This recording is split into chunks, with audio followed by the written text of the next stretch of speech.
This is somewhat interesting. There's a article on Red Alert Politics.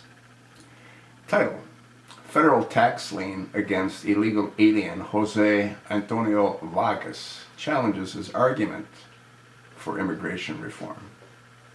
He was on Fox News recently talking about how the illegals contribute to the tax base, how he himself has contributed to the tax base. The article starts off, journalist Jose Antonio Vargas rose to prominence after he outed himself as an undocumented alien in a New York Times essay in 2011. Since that time, Vargas has become the most well-known illegal immigrant in the country and an outspoken advocate for immigration reform, relying heavily on claims that undocumented aliens will be model citizens and could add substantially to the federal tax base. He repeatedly asserts that many undocumented aliens like him already pay into the system they cannot use.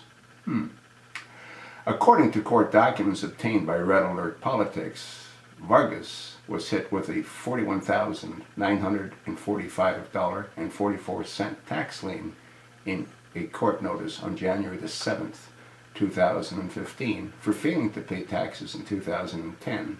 According to the notice, the date of assessment was September 23rd, 2013. Now, he makes some interesting comments. He says here, we may be non-people to the TSA, but not to the IRS. Undocumented workers pay taxes. I've paid income taxes, state and federal, since I started working at 18. The IRS doesn't care if you're here illegally. It cares about its money.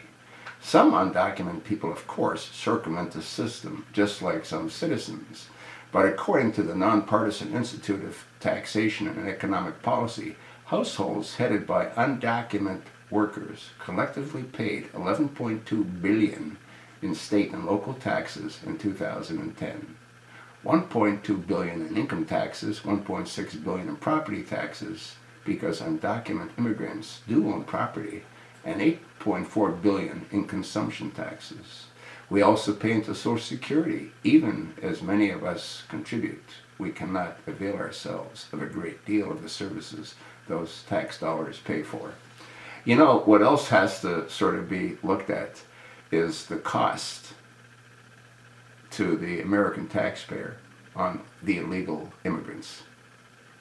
The cost to educate the illegal immigrants. The cost to provide housing for the illegal immigrants.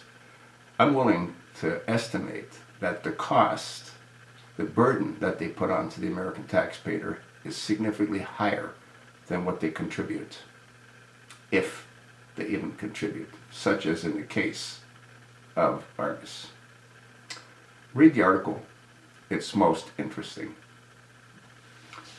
It's time this insanity stop. And you know who can stop it? The Donald. And Dr. Ben Carson can stop it. The rest are all politicians. And we know what politicians do, don't we?